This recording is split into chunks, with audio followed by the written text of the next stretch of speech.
Welcome to Art of Officiating's Weekly Dozen, comprising plays through September 14, 2024. I'm Mark Bradley. These videos are from Colorado Springs games, so I'll reference the Colorado 5-Person Mechanics Manual and Colorado Rules Interpretations and Modifications. Please consult your state's mechanics manual and rules interpretations if I say something that doesn't match what you do in your state.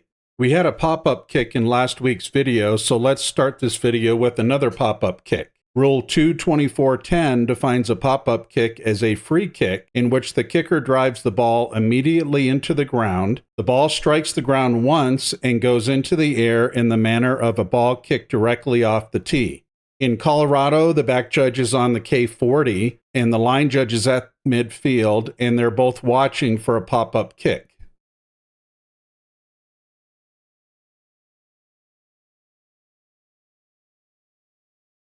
The line judge correctly kills the play as a pop-up kick is a free kick infraction. This is a dead ball foul and the clock will not start. Let's now look at K8's block. The ball is dead when the kicker strikes the ball. Is K8's block unnecessary roughness?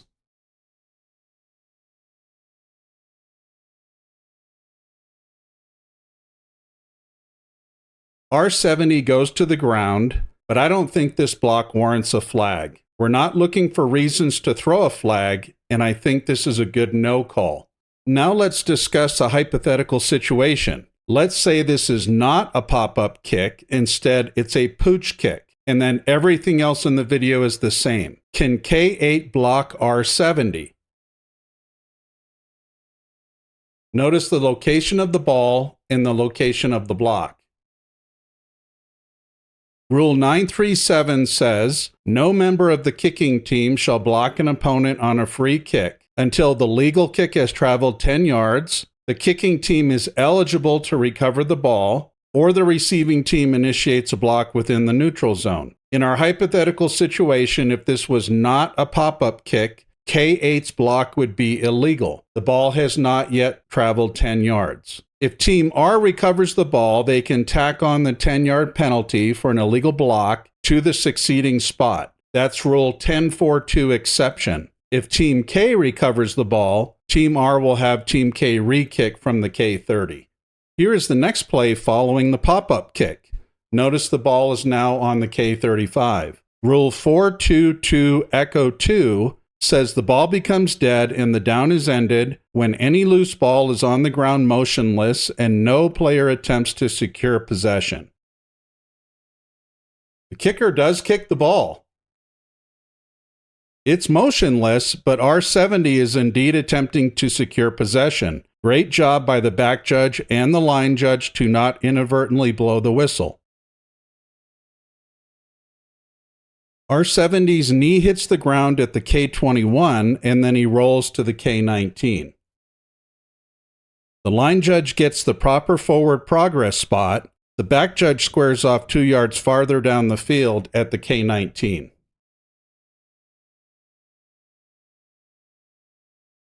This ball is still live. R70 picks it up. This is where he is down. So what is the position of the ball when his knees hit the ground? The K21. Let's not give him credit for those additional yards when he rolls. The left tackle is the referee's primary key at the snap. I'd like to see him a little bit wider so that he can clearly see that left tackle and the quarterback and the running back to the quarterback's left are not blocking the tackle.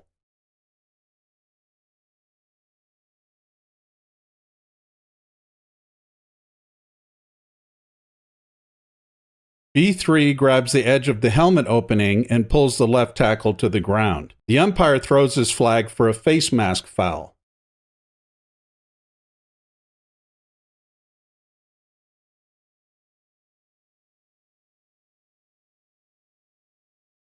It is a face mask foul to grasp an opponent's face mask, any edge of a helmet opening, the chin strap, or a tooth and mouth protector attached to the face mask. In this case, he grabbed the edge of the back of the helmet and pulled his opponent to the ground.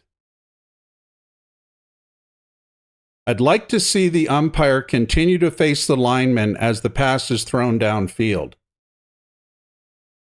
If the pass is short, the umpire must quickly pivot to assist the wing and back judge on catch or no catch. Since the pass is lofted farther downfield, the umpire should continue to focus on the lineman, especially after throwing a flag for a foul.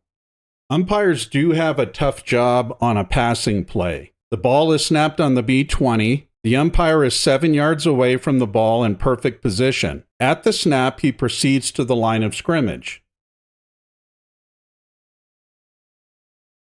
On passing plays, while umpires watch linemen, they must hustle to the line of scrimmage to look for 3 actions. Does the quarterback throw the ball with both feet in or behind the neutral zone? Does the forward pass cross the neutral zone? And do ineligible players go beyond the expanded neutral zone before a forward pass which crosses the neutral zone is in flight? That's a lot to look for.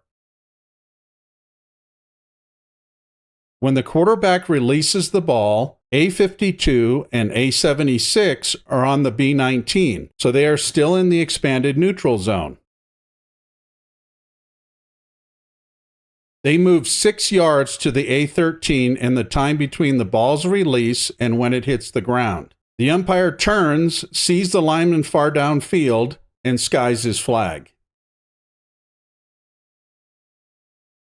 He saw the end of the play. Again, it's tough for the umpire to determine the lineman's position when the quarterback releases the ball.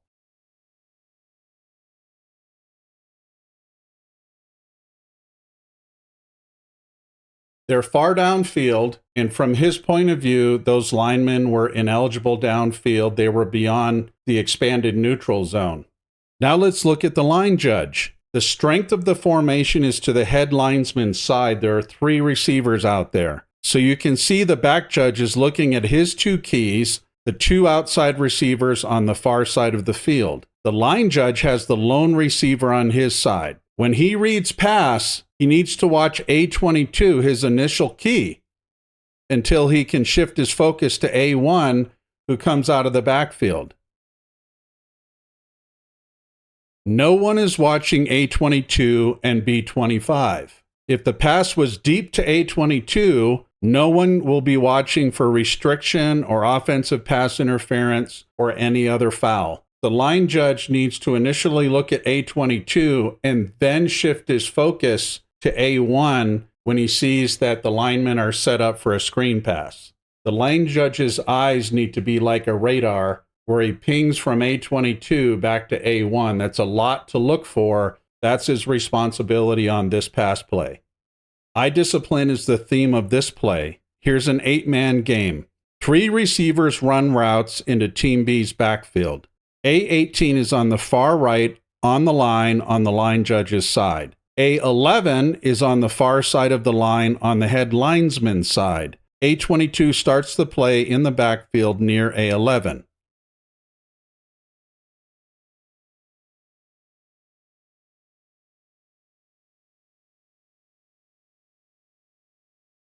After the first 4 seconds of the clip, we'll see A18 is out of the picture on the right side, and A22 is heading to the line judge's side. A11 cuts to the left. Where is the head linesman looking? In the backfield. Wings, I can't stress this enough. Let the referee do his job. Your job on passing plays is to watch your initial keys and then shift your eyes to zone coverage if and when players come into your zone. The linesman doesn't look downfield until the ball is halfway to the receiver. I'd like to see the head linesman watch his key and move farther down the field so he's not on the line of scrimmage when the ball is released. The Colorado Mechanics Manual instructs the wing to strive to be within 10 yards of the spot of the catch on his side of the field. When the ball is thrown to the left, the back judge properly closes the distance from himself to the matchup on the left side.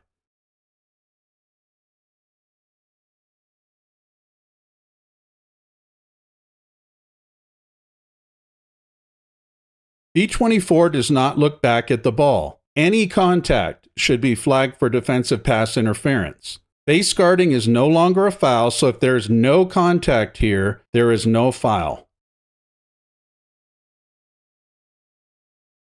Come to a complete stop before giving the incomplete pass signal.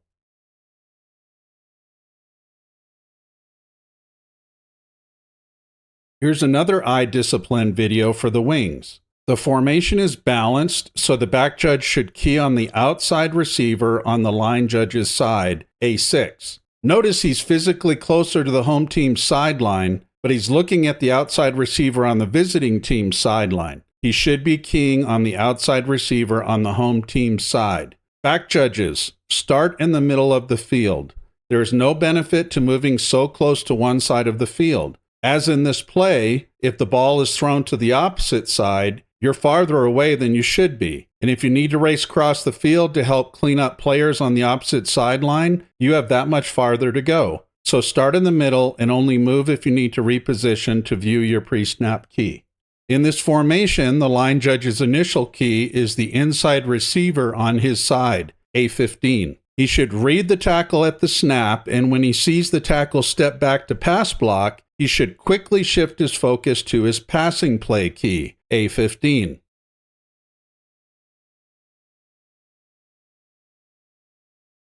He doesn't shift his focus. Instead, he continues to watch the tackle and throws his flag for holding. Notice we didn't have an official watching the 4 players on the left side of the screen. The line judge is focusing on the referee's primary key, and he completely ignores his key. Wings, keep your eyes out of the backfield on passing plays. If both wings look into the backfield, that leaves only the back judge to officiate every player beyond the line of scrimmage. If you throw a flag, stay off the field and continue to officiate until the play is over, and then dead ball officiate. The line judge mentally gives up on the play because he threw his flag. Give 2 big arm waves to stop the clock. Our stop the clock signal is for the clock operator. Make it big.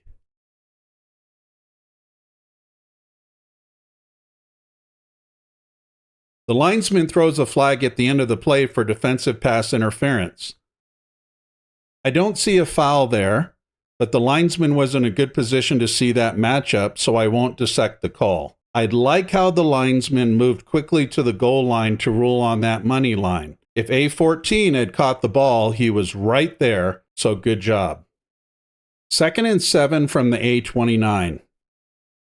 A7 is downed right at the line to gain. Look at the clock in the bottom left of the screen, 5:59 remaining.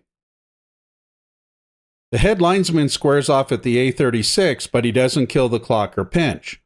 The line judge, who is facing the chains, also squares off at the A36, but he doesn't kill the clock or show a sense of urgency.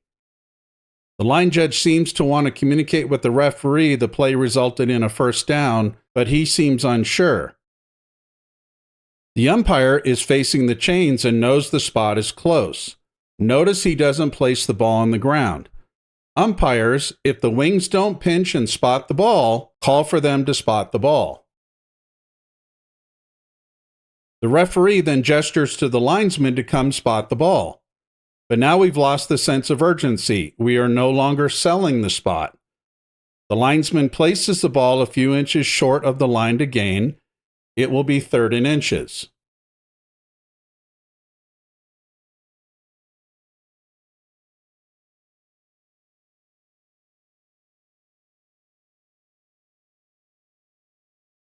The referee then notices the clock is still running and finally signals for the clock operator to stop the clock. It now reads 5:30, so a lot of time has elapsed on the clock.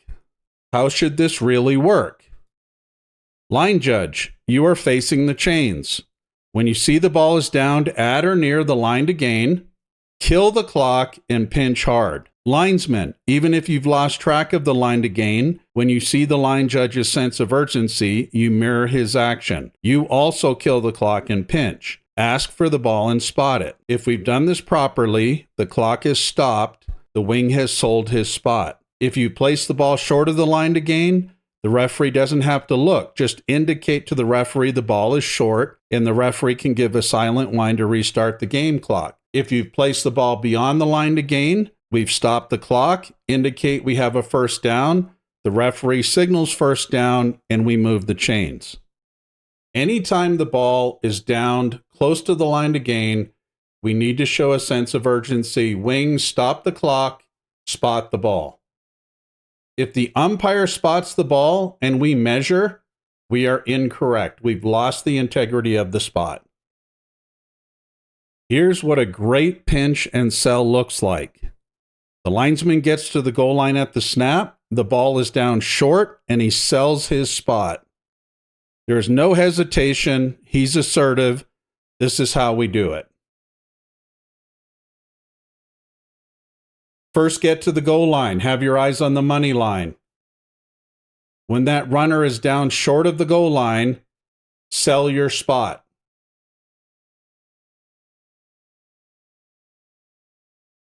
Perfect action by the head linesman. The ball is snapped on the B10, so the back judge is on the end line.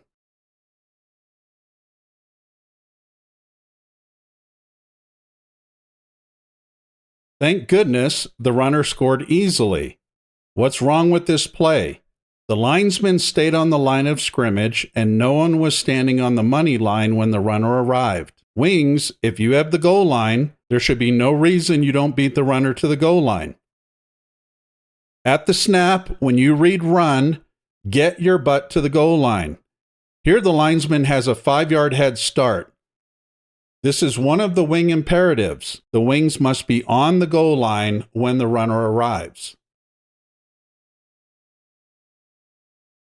There is no audio with this video, so we can't tell when or if the covering official sounded his whistle to indicate the ball was dead by rule because the runner's forward progress was stopped. At this moment, the linesman and referee should be sounding a loud tweet, tweet, tweet, tweet, tweet, tweet to let the players know to stop. The referee throws a flag for unnecessary roughness. Since I can't hear when the whistle first sounded, I can't tell if the flag was appropriate. Sometimes the players can't hold up if we have a late whistle. We'll give the referee the benefit of the doubt here. At the end of the clip, notice the box person is moving and is changing the number on the box. Linesmen, make sure you instruct your box person to wait for you to signal for him to move and change the down. Tweet, tweet, tweet, tweet, tweet. The play is over. Good forward progress by the linesman. Tell that box person to wait until we instruct him to move.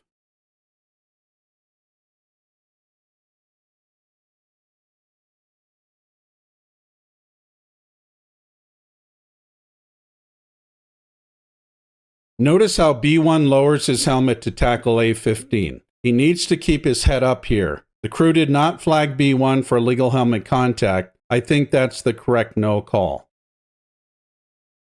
A15's forward progress is stopped in bounds and he's driven back and he hits the ground in bounds. I'd like to see the line judge give the wind the clock signal. Hypothetically, if the runner had fallen out of bounds, the game clock would continue to run because his forward progress was stopped in bounds. I'd like to see the line judge create more cushion between himself and the players on the sideline. He can back up at least 2 more yards. That improves his field of view to the players. As he steps in, he closes his field of view. He does look to his right, but since he's so close, he can't properly view all of the players in front of him. We condition ourselves to step toward the field, but sometimes we need to step back and away from the field to get the best view possible.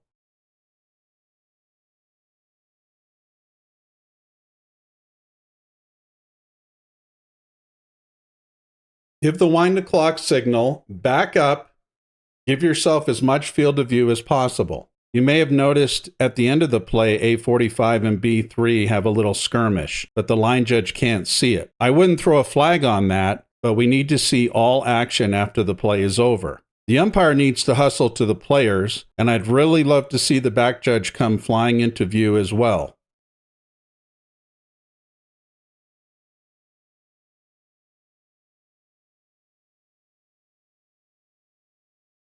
Wings, we don't need to immediately step to the forward progress spot. We can ensure players properly separate and then step to the yard line. We need to put ourselves in the correct position with angle and distance to see all of those players near the sideline, watch those colors separate, and then we can step to the forward progress spot. Watch the line judge here.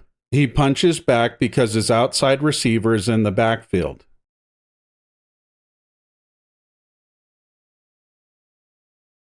He's watching the blockers ahead of A24.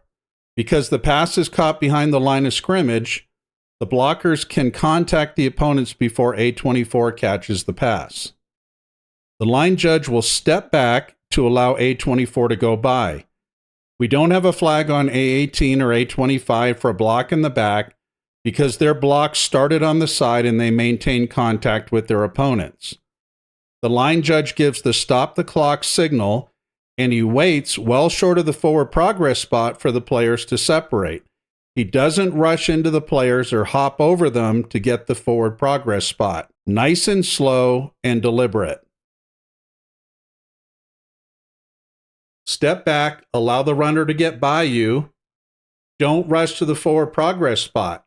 Take your time and then move to the forward progress spot. Notice all the colors are separating. Notice the umpire is rushing in to help out with any players on the sideline.